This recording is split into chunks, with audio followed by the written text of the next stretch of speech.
Human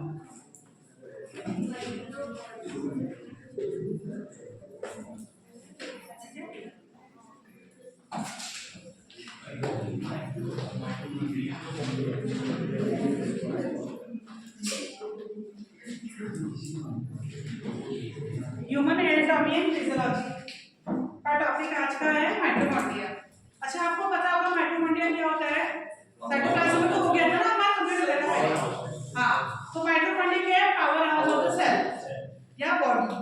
ठीक है, तो सेल के अंदर जो ये बहुत इंपॉर्टेंट पार्ट होता है माइटोकॉन्ड्रिया। ठीक है, ये सेल के अंदर जो भी बायोकेमिकल रिएक्शंस होती हैं, ठीक है, हमारी बॉडी के अंदर जो भी बायोकेमिकल रिएक्शन होती है, सेल के अंदर जो भी बायोकेमिकल रिएक्शंस होती है, उनको जो एनर्जी प्राप्त होती है उनको होने के लिए, प्रोसेस होने के लिए, तो वो हमें कहाँ से मिलती है? माइटोकॉन्ड्रिया से मिलती है। तो इसलिए वो ये एनर्जी का सोर्स जो है वो माइटोकॉन्ड्रिया है, इसलिए उसको power house of the cell बोला जाता है या power house of the body बोला जाता है। ठीक है, ठीक, तो ये जो माइटोकॉन्ड्रिया है तो ये यूकेरियोटिक सेल्स में पाई जाती है।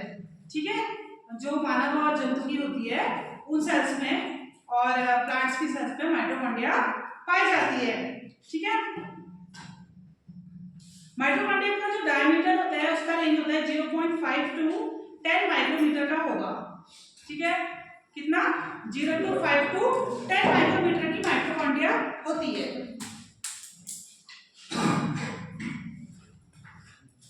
माइटोकॉन्ड्रिया है 0.5 टू 10 माइक्रोमीटर साइज की होगी। ठीक है, माइटोकॉन्ड्रिया का साइज से बड़ा नहीं होगा, इससे छोटा नहीं होता है। ठीक है, माइटोकॉन्ड्रिया कैसे होती है? दो लेयर की बनी होती है। ठीक है, बाहर की लेयर होगी तो आउटर लेयर सबसे होगी और एक अंदर की लेयर होगी। ठीक है, इनर लेयर, और उन दोनों के बीच में इंटर लेयर स्पेस होगा। ठीक है, तो इसमें दो लेयर की बनी होती है, इंटरमीडिएट लेयर और आउटर लेयर। ठीक है, ये तो पता है ना आपको। और इसमें जो भी एनर्जी होती है वो किसके थ्रू आती है? किसके थ्रू बनती है एनर्जी? किसके थ्रू ट्रांसफर होती है? एडिनोसिन ट्राइफॉस्फेट, एटीपी के थ्रू। ठीक है, अब जो इसमें स्ट्रक्चर देख लेते हैं कैसे बना होता है, क्या होता है, कौन से इसमें पार्ट्स होते हैं, हम इसको देखेंगे। स्ट्रक्चर आप प्लीज बनाते रहिएगा क्योंकि बहुत इंपॉर्टेंट एग्जाम में आता है माइटोकॉन्ड्रिया, क्योंकि ये power house of the cell है, ये बहुत इंपॉर्टेंट ऑर्गेनेल्स है, ये आता है एग्जाम। तो आप मेरे साथ स्ट्रक्चर बनाते रहिए बेटा इसका। मैं कॉपी में चेक करूंगी आप बना रहे हैं, आए इसका प्रैक्टिस कर रहे हैं, कॉपी में चेक करो। देखिए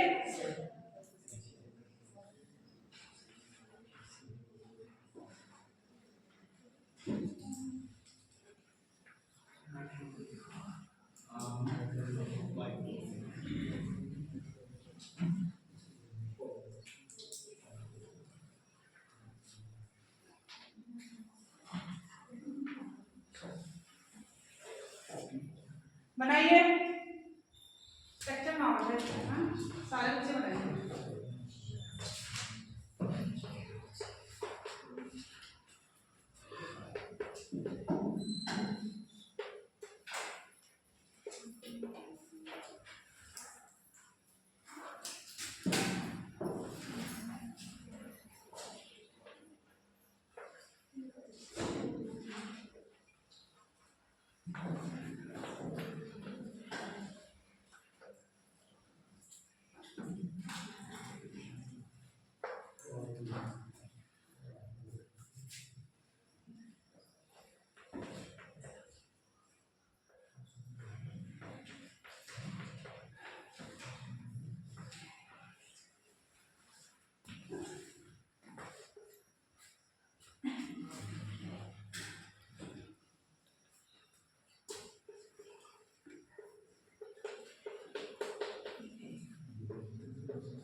सारे चलाएंगे।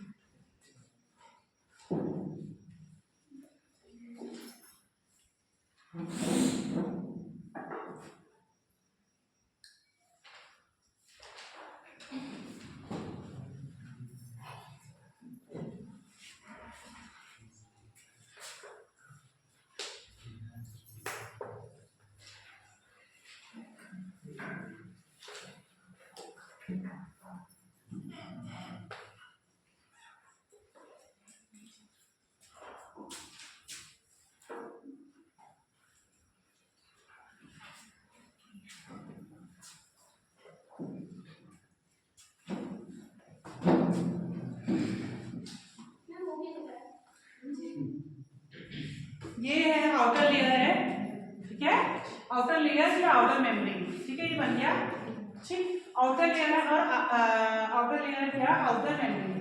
दूसरा क्या है, इनर मेम्ब्रेन या इनर लेयर, जो भी बोल सकते हैं आप, क्या है, इनर लेयर, ठीक है, इनर लेयर हो गया, ठीक है, बाहर की लेयर मतलब ना, अंदर की लेयर, सॉरी, इनर लेयर। और ये जो फिंगर लाइक स्ट्रक्चर्स आप देख रहे होंगे, फिंगर लाइक स्ट्रक्चर्स हैं, इसे क्या बोलते हैं, क्रिस्टी, ठीक है, ये जो फिंगर लाइक स्ट्रक्चर्स अंदर से बन रहे हैं, अंदर है ना, फिंगर लाइक स्ट्रक्चर दिख रहा है आपको उंगलियों की तरह ना, इधर से भी है और इधर से भी है, देखो इधर से इधर है, इधर से इधर है, तो फिंगर लाइक स्ट्रक्चर्स है ना, ऐसे है ना, तो उसे क्या बोला जाता है, क्रिस्टी, क्या बोला जाएगा, क्रिस्टी, ठीक है। और ये F1 पार्टिकल्स हैं, ठीक है, छोटे छोटे, देखो ये पूरी क्रिस्टी में होती है, वो इतने में नहीं है, मैं ज्यादा बनाऊंगी तो ये टाइम टेकिंग है, इससे मैंने इतना बना के आपको दिखा दिया, ये पूरी क्रिस्टी के चारों ओर होंगे बेटा, यहाँ भी, इसे क्या कहेंगे, F1 पार्टिकल्स, हाँ, पूरे में होंगे, ठीक है। और ये इनर मेम्ब्रेन स्पेस है, इनर मेम्ब्रेन स्पेस मतलब ये जो बीच का स्पेस है, आउटर मेम्ब्रेन और इनर मेम्ब्रेन के बीच में थोड़ा खाली जगह बचती है, ठीक है, ये आउटर में इनर मेम्ब्रेन है, ये बाहर का मेम्ब्रेन है, इसमें क्या है, स्पेस बचता है, जिसे क्या कहेंगे, inner membrane space, inter membrane space.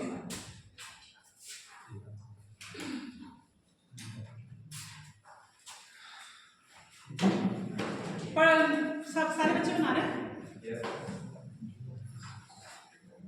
मैंने स्ट्रक्चर ऑफ क्रिस्टल के ऊपर लिखा है, ये यहाँ ये नीचे स्ट्रक्चर ऑफ क्रिस्टल के ऊपर है, दोनों कुछ भी है,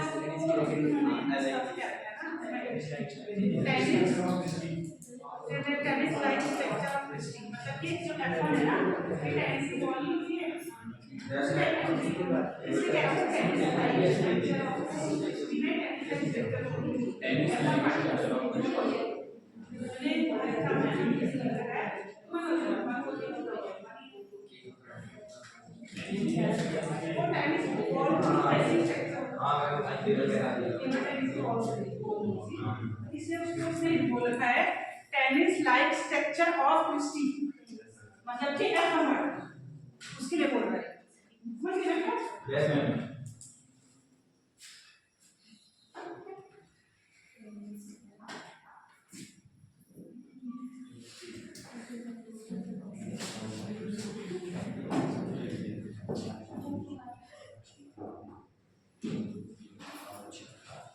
तो आप पढ़ते हैं, ये समझ नहीं आ रहा है पार्टिकल कौन सा है और क्रिस्टी कौन सा है, दोनों एक ही चीज क्या है ना, जो ये फिगर बोल रहा है, देखो tennis like structure of cristae होता है ना, जैसे टेनिस की बॉल होती है क्या, टेनिस की बॉल, तो वैसे आपके पार्टिकल्स होते हैं गोल गोल से ऐसे, स्टॉक इसमें स्टॉक है, फिर आगे क्या है, गोल गोल है ना, तो ये बॉल, हाँ टेनिस के रैकेट जैसे बोलते हैं क्या, tennis racket structures of racket का होता है बॉल या गोल से ऊपर से, तो वैसे होती है, तो दोनों में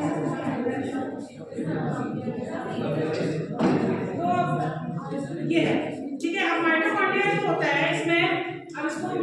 पढ़ेंगे। माइटोकॉन्ड्रिया जो होती है डबल मेम्ब्रेन सेल ऑर्गेनेल्स होती है, ठीक है। आप देखे होंगे आउटर मेम्ब्रेन है और इनर मेम्ब्रेन है, इसका मतलब क्या है, ये दो मेम्ब्रेन की लेयर है, दोनों मेम्ब्रेन की लेयर में बीच में स्पेस है, ठीक है। तो आप स्टेप बाय स्टेप पहले आउटर लेयर के बारे में पढ़ेंगे, इसको मैं पूछूंगी भी है। आउटर लेयर मेम्ब्रेन के बारे में पढ़ेंगे। जो आउटर लेयर की जो मेम्ब्रेन होती है वो किसकी बनी होती है, प्रोटीन की बनी होती है, ठीक है। ये जो आउटर मेम्ब्रेन की लेयर होती है वो प्रोटीन की बनी होती है, इसलिए ये प्रोटीन के छोटे छोटे पार्टिकल्स को जो है वो ट्रैवल करने में के लिए ज़्यादा वो बैरियर नहीं बनती है, मतलब कि ट्रैवल करने देती है, बैरियर की तरह काम नहीं करती है। प्रोटीन लाइक मॉलिक्यूल्स को छोटे छोटे मॉलिक्यूल्स के लिए परमिएबल होती है, ठीक है। उनके लिए बैरियर का काम नहीं करती, मतलब उनको जाने आने देती है, ठीक है, ट्रैवल करने देती है अपने आप में से, तो उसके लिए बैरियर का काम नहीं करती है, क्योंकि खुद भी किसकी बनी है, प्रोटीन की बनी है। इसलिए छोटे छोटे प्रोटीन पार्टिकल्स को वो क्या ट्रांसपोर्ट करने देती है, ठीक है, क्योंकि ये है तो लेयर ना, ठीक है। अब जो है इंटरमीडिएट जो लेयर है, मतलब कि इंटरमेम्ब्रेन लेयर है, जो बीच की लेयर है, जो कि दोनों के बीच में जो स्पेस बचता है उसकी बात कर रहे हैं, इंटरमेम्ब्रेन स्पेस की बात कर रहे हैं। ये जो होती है ये गैप दोनों के मिडिल में बीच में है, ठीक है, तो इसलिए इसको इनर मेम्ब्रेन स्पेस बोला जाता है। तो बाहर के और अंदर की लेयर के बीच में जो खाली जगह है, ठीक है। अब आते हैं इनर मेम्ब्रेन स्पेस में, इनर मेम्ब्रेन लेयर में ये सबसे अंदर वाली लेयर होती है, और सबसे महत्वपूर्ण बात यह है कि फॉस्फोलिपिड्स की बनी होती है। फॉस्फोलिपिड्स के बनने के कारण ये जो है ये बहुत अच्छे से बैरियर का काम करती है, मतलब कि प्रोटीन के पार्टिकल्स को यहाँ से जाने आने नहीं देती, ठीक है। जबकि इनर वाली मेम्ब्रेन, जबकि आउटर वाली मेम्ब्रेन किसकी बनी थी, प्रोटीन की बनी थी, और ये प्रोटीन पार्टिकल्स को ट्रैवल करने दे रही थी, उसके लिए परमिएबल थी ना। मगर जो बाहर वाले पार्टिकल्स, जो अंदर वाले पार्टिकल्स है वो फॉस्फोलिपिड्स की बनी है, और वो क्या कहते हैं छोटे छोटे पार्टिकल्स के लिए बैरियर का काम करती है, उनके लिए किसका काम करती है, बैरियर को उनको ट्रैवल नहीं कर देती है, क्योंकि किसकी बनी है ये, फॉस्फोलिपिड्स की बनी है, ठीक है। तो बैरियर का काम करती है, तो इसमें छोटे छोटे केमिकल्स कैसे ट्रैवल करेंगे, कैसे परमिएबल होंगे, इसमें जो होंगे कैरियर्स होते हैं। कैरियर्स मतलब जो उनको छोटे छोटे पार्टिकल्स को लाने और ले जाने का काम करते हैं, ठीक है। हर जगह पे छोटे छोटे जगह पे क्या होंगे, हर स्टॉप पे क्या बने होंगे, कैरियर्स बने होंगे, ठीक है। ये कैरियर्स क्या होते हैं, वो पार्टिकल्स को पकड़ के अंदर ले जाना, अंदर के पार्टिकल्स को बाहर लाना, ठीक है। वहां पर गैप में कैरियर्स यहाँ पर बने होंगे, ठीक है, कैरियर का काम होता है, क्योंकि ये क्या होती है, फॉस्फोलिपिड्स की बनी होती है और परमेबल नहीं होती है, ठीक है।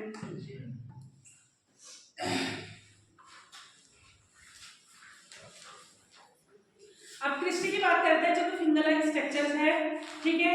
हम इधर से भी देखेंगे तो भी हमें फिंगर लाइक स्ट्रक्चर देखेंगे, हम उधर से भी देखेंगे तो भी हमें फिंगर लाइक स्ट्रक्चर्स इधर से भी दिखेंगे। दोनों ओर से जो होती है ये एक लेयर अंदर की फोल्डेड होती है, दोनों ही फोल्डेड होती है, जिनको जो कि अंदर से एक फिंगर लाइक स्ट्रक्चर की तरह हमें दिखाई देती है, जिनको बोला जाता है क्रिस्टी, ठीक है।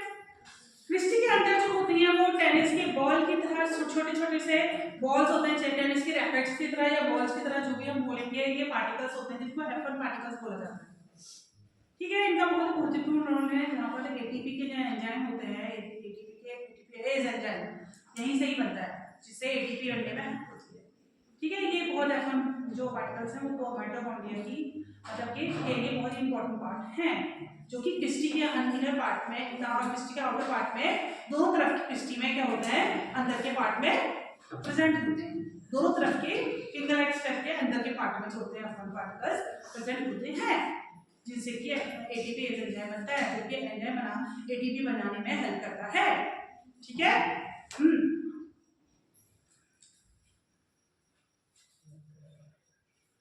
और अदर केमिकल्स जो और जो बायोकेमिकल रिएक्शंस होती हैं कैलोरीज के अंदर माइटोकॉन्ड्रिया, उसमें भी जो होता है ये एफ1 पार्टिकल्स का जो प्रेजेंट एंजाइम है वो भी इंपॉर्टेंट रोल निभाते हैं, ठीक है। मतलब कि एफ1 क्या होते हैं, इसमें एंजाइम होते हैं बहुत सारे, जो कि क्रिस्टी में प्रेजेंट होते हैं, ठीक है। इसमें सारे एंजाइम होंगे, क्रिस्टी में सारे एंजाइम होंगे, ठीक है, जो कि डिफरेंट बायोकेमिकल रिएक्शन पर हेल्प करेंगे, ठीक है। इसलिए जो होती है क्रिस्टी बहुत महत्वपूर्ण है, बहुत इंपॉर्टेंट क्या है पार्ट है माइटोकॉन्ड्रिया का, ठीक है। अगर क्रिस्टी ना हो तो उसमें एटीपी भी नहीं बनेगा, ठीक है। आगे बढ़ते हैं मैट्रिक्स। मैट्रिक्स क्या है? एक लिक्विड ही पदार्थ इसके अंदर भरा हुआ है, जैसे कि बोलेंगे मैट्रिक्स बोलेंगे। ठीक है, अभी अपन क्रम में सारे एंजाइम जो है वो सीक्रेट होकर किस पे चले जाते हैं? मैट्रिक्स पे चले जाते हैं। इसका मतलब सारे जो एंजाइम्स है वो कहाँ? मैट्रिक्स में और प्रेजेंट होंगे। ठीक है, बनेंगे वहां से और कहाँ पर ट्रैवल, किसके थ्रू ट्रैवल करेंगे? कोई लिक्विड मीडियम तो चाहिए, तो लिक्विड मीडियम के थ्रू ट्रैवल करेंगे। इसलिए मैट्रिक्स जो है ये भी इंपॉर्टेंट पार्ट है माइटोकॉन्ड्रिया का। ठीक है, इसके अंदर जो है लिक्विड भरा रहता है क्रिस्टी के अंदर, जिसे क्या बोला जाता है? मैट्रिक्स। ठीक है, इस मैट्रिक्स में जो होते हैं बहुत सारे एंजाइम्स होंगे। ठीक है, माइटोकॉन्ड्रियल डीएनए होगा, डीएनए तो होता है ना, तो माइटोकॉन्ड्रियल डीएनए होगा, इनऑर्गेनिक कुछ मेटल्स होंगे, ऑर्गेनिक मॉलिक्यूल्स इसके अंदर होंगे, इनऑर्गेनिक ऑर्गेनिक मॉलिक्यूल्स दोनों प्रकार के मॉलिक्यूल्स होंगे। ठीक है, राइबोसोम्स होंगे। ठीक है, मतलब कि राइबोसोम्स प्रोटीन का बना होता है ना, तो राइबोसोम्स होंगे इसमें। ठीक है, कुछ एंजाइम्स होंगे जो कि वो एटीपी बनने के लिए हेल्प करते हैं। ठीक है, सिक्रेशन कहाँ से होगा? एफएल से होगा, वहाँ पर मैट्रिक्स में वो एंजाइम ट्रैवल करेंगे। ठीक है, तो वहाँ पर जो प्रोडक्शन होगा यहाँ पर मैट्रिक्स में ये सारे कंपोनेंट प्रेजेंट होंगे। क्या क्या होंगे? एंजाइम डिफरेंट डिफरेंट प्रकार के, फिर राइबोसोम्स, डीएनए, ठीक है, और ऑर्गेनिक इनऑर्गेनिक मॉलिक्यूल्स, ये सारे मैट्रिक्स में होते हैं। ठीक है ना, मैट्रिक्स जो है वो लिक्विड है जो कि इसके अंदर भरा रहता है माइटोकॉन्ड्रिया के अंदर।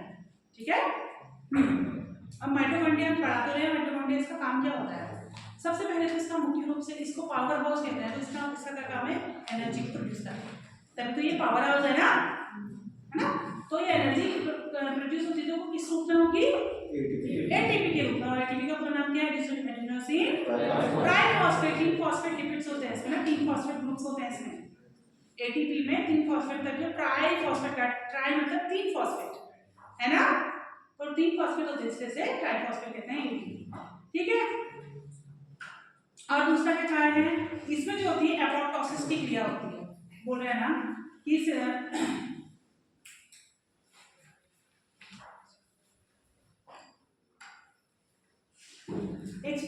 Regulate the plasma potential of the cellular anabolic और कैटाबॉलिक। ये चीज क्या है? एनाबॉलिक और कैटाबॉलिक। कैटाबॉलिक मतलब होता है कि जो बड़ा मॉलिक्यूल्स है वो छोटे मॉलिक्यूल्स में टूटता है। ठीक है, कैटाबॉलिज्म जैसे कि हम खाना खाते हैं तो वो पहले क्या होता है? प्रोटीन की ग्लूकोज होता है, ग्लूकोज टूटता है कार्बोहाइड्रेट वगैरह प्रोटीन वगैरह में, तो बड़ा मॉलिक्यूल्स किसमें टूट रहा है? छोटे मॉलिक्यूल्स में। तो इसमें क्या हो रहा है? मेटाबॉलिक प्रोसेस हो रही है, मतलब कि बड़ा मॉलिक्यूल छोटे मॉलिक्यूल्स में, छोटे छोटे मॉलिक्यूल्स में टूटना। तो इसे क्या कहते हैं? Catabolic reaction. मेटाबॉलिज्म जो है वो कैटाबॉलिक रिएक्शन है। ये सब बात को समझे तुम, है ना? बड़ा मॉलिक्यूल छोटे छोटे मॉलिक्यूल्स में टूटता है तो उसे कहते हैं, हाँ। और एनाबॉलिक क्या होता है? जब छोटे छोटे मॉलिक्यूल्स होते हैं मिलकर के कॉम्प्लेक्स मॉलिक्यूल बनाते हैं, बड़ा मॉलिक्यूल्स बनाते हैं, है ना, तो उसे कहते हैं एनाबॉलिक प्रोसेस। ठीक है, जैसे कि बहुत सारे अमीनो एसिड्स हैं, छोटे छोटे बहुत सारे अमीनो एसिड्स मिलकर के क्या बनाते हैं? प्रोटीन बनाते हैं, है ना, बनाते हैं ना प्रोटीन में। तो छोटे छोटे जो है वो अमीनो एसिड्स मिलकर के क्या बनाएंगे? Complex structure protein. प्रोटीन का स्ट्रक्चर जो होता है, मॉलिक्यूल जो होता है वो वेटेड होता है, भारी होता है, बड़ा होता है, और अमीनो एसिड क्या होता है? छोटे छोटे होते हैं। तो सारे अमीनो एसिड मिलकर के क्या बनाएंगे? प्रोटीन का एक कॉम्प्लेक्स और बड़ा मॉलिक्यूल बना देंगे। तो इसको क्या बोलेंगे? एक एनाबॉलिक रिएक्शन बोला जाता है। ठीक है ना, और ये कह रहा है कि ये जो है पार्टिसिपेट करता है एपोप्टोसिस की अभिक्रिया में। ठीक है, ये जो एपोप्टोसिस, ये तो सब पता है, केमिकली माइटोकॉन्ड्रिया जो है सारी जो बायोकेमिकल रिएक्शंस होती है हमारी बॉडी के अंदर, जो बायोकेमिकल रिएक्शंस होती है, जैसे कि एजिंग होना और कोई सेल्स टूटना, कोई सेल्स बनना, तो सभी चीज के लिए किसी जरूरत होती है? एनर्जी की। और एनर्जी कहाँ से आ रही है?